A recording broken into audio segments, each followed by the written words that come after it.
특검 연장법의 국회 통과가 무산됨에 따라 야당은 마지막 카드인 황교안 대통령 권한대행의 결단을 전방위로 압박하고 나섰습니다. 박 대통령이 스스로 물러나는 문제 다시 거론되네요. 헌재 관계자는 오늘 경찰이 어제부터 24시간 재판관들을 근접 경호하고 있다고 밝혔습니다.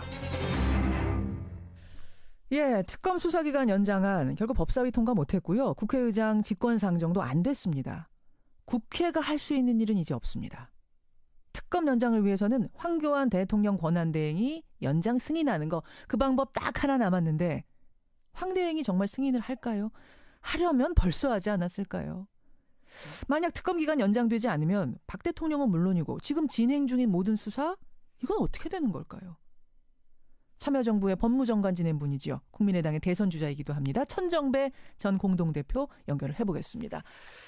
천정배 대표님 안녕하세요. 예, 안녕하세요. 천정배입니다. 이제 딱 한 가지 남았네요. 황교안 대행이 연장 승인하는 거 가능성 있겠습니까? 황 대행의 결심에 달려 있는데요. 예.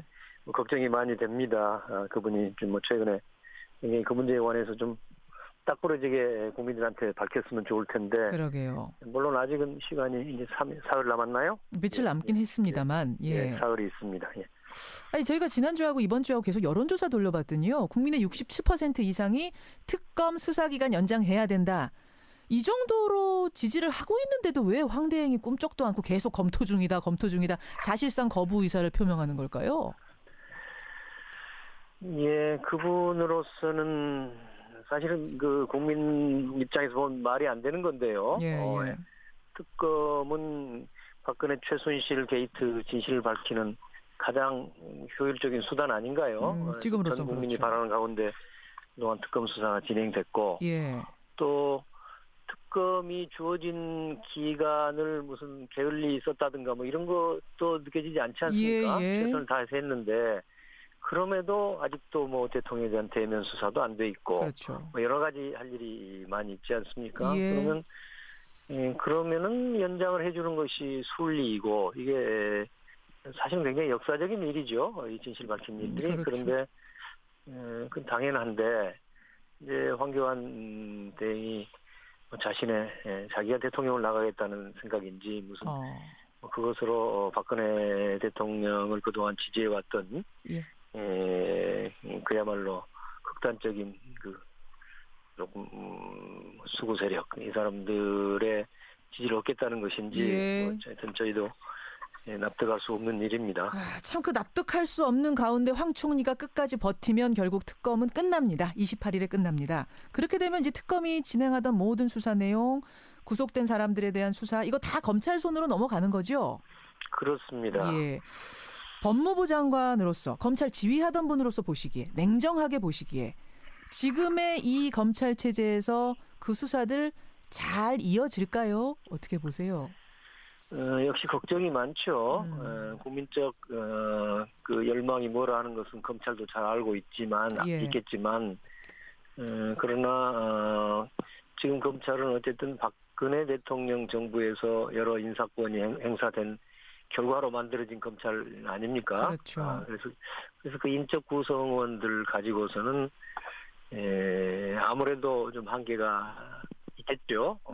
그리고 더구나 이제 무슨 우병우 전 수석에 대한 영장도 기각됐고 있는데 뭐 대체로 검찰이나 그 사정 라인이 우병우 전 수석이 무슨 뭐라고 부르죠? 그 사단이라고 부르기도 하고 이런 분들도 아직도 많이 포진돼 있단 말이에요. 이른바 우병우 사단. 그래서 아무래도 한계가 있지 않겠는가 이런 걱정이 드는 것은 아무래도 한계가 있지 않겠는가. 사실은 박근혜 대통령 특검에서도 못한 대면 조사. 이걸 진짜 검찰에선 할 수 있을까? 이 부분은 아주 회의적으로 보는 분들이 많으시더라고요. 동의하십니까? 아마 그것은 그렇게 봐야 그렇게 보는 게 옳겠죠. 그러나 이제 사실은 탄핵이 이제 3월 13일 이전으로 대체로 좀 예상되지 않습니까? 선고일이요. 탄핵이 되면은 이제 대통령이 아니니까 헌법상의 장애가 없어져서 아마 검찰도 그때야 대면 수사뿐만 아니라 구속도 하지 않을 도리는 없을 겁니다. 그때 검찰이 이 검찰이 이제 박 대통령에 대한 대면 수사라든가 구속영장 청구라든가 이런 걸 안 하면은 그때는 아마 그것은 엄청난 직무유기일 것이고 그때는 검찰이 탄핵당할 수도 있다는 말씀이에요. 그렇습니다. 또 국민들로서는 검찰 탄핵을 할 것이고 또 그렇게 되면 특검을 다시 만들 수밖에 없는 다시 구성할 수밖에 없는 상황이 되지 않겠습니까? 그렇게 내다보시는군요. 근데 지금 그 전제는 탄핵이 되면 이란 전제를 지금 깔고 말씀하셨어요. 대통령 탄핵이 인용이 되면 그 말씀이신 거죠? 예. 인용이 될 거라고 보세요? 저는 사람이 하는 일이니까 100%는 없겠지만 99.99% 탄핵이 된다고 봅니다. 지금 헌법재판관들이 서두르고 있지 않습니까? 그래서 우선 13일 전에 같은 결정이 나는 것은 분명하고 다만 그 결정이 탄핵이 인용이냐 기각이냐 할 텐데요. 저는 어떤 재판관도 탄핵을 기각하는 결정문 자체를 쓸 수가 없을 거라고 봅니다. 쓸 수조차 없을 거라고 법무부 장관 출신의 천정배 의원 대표 보시기에는 그렇게 보세요? 99.99라고 하는 건 상당히 높은 퍼센트를 지금 말씀하신 건데? 근데 이 탄핵이 무슨 재량 행위가 아니지 않습니까? 물론이죠. 그 지금 드러난 사실과 증거에 따라서 판단을 하게 될 텐데. 어떻게 그동안 박근혜 대통령이 해왔던 여러 뇌물을 받고 여러 헌법 법률을 무시하고 이미 다 국민들 아시잖아요. 그런 것들 내용을 어떻게 부인할 수가 있나요? 부인할 수가 있겠는가? 혹시 헌법재판관 중에서 그럴 분이 안 계시겠지만 박 대통령을 어떻게 하든지 감싸주려고 하면은 사퇴를 하거나 자기가 안 하겠다는 것은 도리가 없을지 모르겠습니다만은 그런 기각하는 판결은 쓸 도리가 없다고. 쓸 도리가 없다. 기각문을 절대 쓸 수 없을 것이다라는 말씀. 그렇게 되니까요. 그렇게 만약 탄핵이 되면 대통령은 아까 말씀하신 것처럼 바로 자연인이 되고 바로 검찰의 수사 받아야 하고 구속도 될 수 있고 이렇게 되는 거죠. 이걸 피하기 위해서 탄핵 선고 전에 자진 사퇴를 할 가능성. 지금 3.1절 사퇴설이 솔솔 나옵니다. 근데 사퇴 날짜까지 나오고 있어요. 3.1절 사퇴설. 이게 어떻게 나온 건가 보니 그러니까 자진 사퇴를 하면 대통령 예우를 해주기 때문에 검찰이 불구속으로 최대한 예우를 갖춰서 수사를 하게 된다는 겁니다. 그걸 청와대가 잘 알고 있기 때문에 3.1절 즈음에 특검 수사기간은 만료되고 탄핵은 나오기 직전에 자진 사퇴할 거다.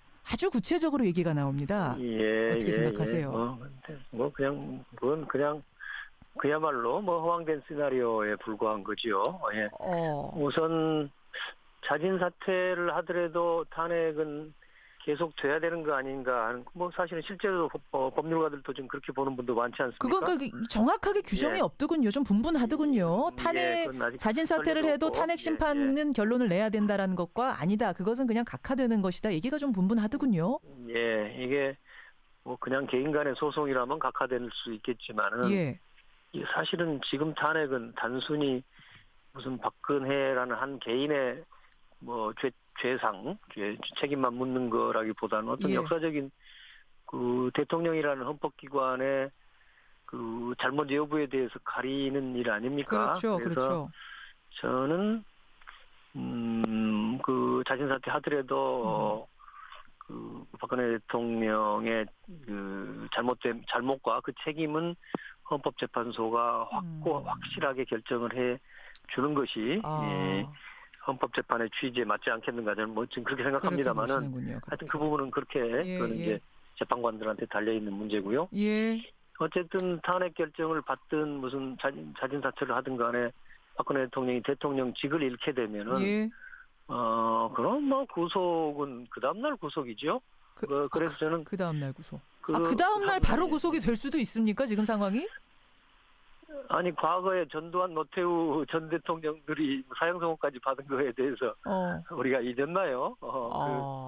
그때도 한때는 성공한 쿠데타는 처벌할 수 없다 이런 말도 안 되는 검찰의 결정이 있었지 않습니까? 있었죠. 그러나 결국 국민의힘에 의해서 그게 바로 잡아져서 전두환, 노태우 이런 이제 쿠데타 세력도 단죄를 받고 심지어는 사형 무기징역까지 받았는데 하여튼 그런 상황이 사실 있었습니다. 이번에 박근혜 대통령이 어떻게 예, 그 국민의 국민이라고 헌법과 법률에 서 빠져나갈 수 있겠습니까? 불구속은 무슨 불구속입니까? 지금까지 불구속 여부는 그야말로 도주의 우려라든가 증거인멸의 우려라든가 이런 거 아닙니까? 그런 판단에 따른 것인데 박근혜 대통령이 지금까지 계속 수사를 방해해왔고 청와대 압수수색도 안 되고 있고 본인도 대면 수사 여러 번 받겠다고 한 것을 안 지켜왔고 뭘로 보든지 도주의 우려, 증거인멸의 우려가 심각한 상황입니다. 알겠습니다. 이런 걸 어떻게 나갈 수 있을까요? 법조인 출신으로서 냉정하게 볼 때 탄핵되면 바로 다음 날 구속 갑니다. 지금 이 말씀하셨어요. 천정배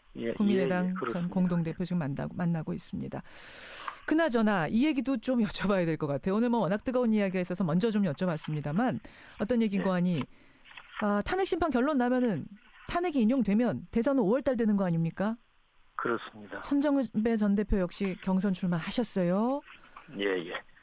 내가 국민의당 대선 후보가 돼야 하는 이유 짧지만 굵게 청취자들께 설명해 주시죠. 지금 국민들은 정말로 깨끗하고 정의로운 나라, 국민들이 함께 잘 살 수 있는 상생의 나라로 대한민국이 탈바꿈하기를 그야말로 열망하고 계시지요. 이것을 제대로 그 열망에 부응하려면 다음 지도자는 이 개혁에 대한 강력한 의지, 소신, 용기, 타협하지 않는 자세 이런 그 요건을 갖추어야 한다고 생각합니다. 제가 여러 가지 부족한 점도 있습니다만은 좀 그 점에 관한 한 누구보다도 강단 있게 개혁을 추진할 수 있는 용기와 배짱을 가졌고 그동안 짧지 않은 정치 역정에서 그런 노력을 보여드렸다고 생각합니다. 그 점에 있어서는 제가 충분히 국민의 열망에 부응할 수 있습니다. 안철수 손학규 고문에 비해서는 조금 부각이 안 되는 면이 있습니다. 국민의당 경선 주자 가운데 좀 서운하진 않으세요? 정치인이니까 이제 국민들의 생각을 겸허하게 늘 받아들여야 되겠죠. 저로서 최선을 다하고 또 앞으로도 상당한 기회가 있을 수 있다고 생각합니다. 자신 있으십니까? 저로서는 나름대로 자신 있게 뛰고 있습니다. 오늘은 일단 여기까지 말씀 듣는 것으로 하고요. 또 한번 모시도록 하죠. 고맙습니다. 감사합니다. 국민의당 대선 주자입니다. 천정배 전 대표였습니다.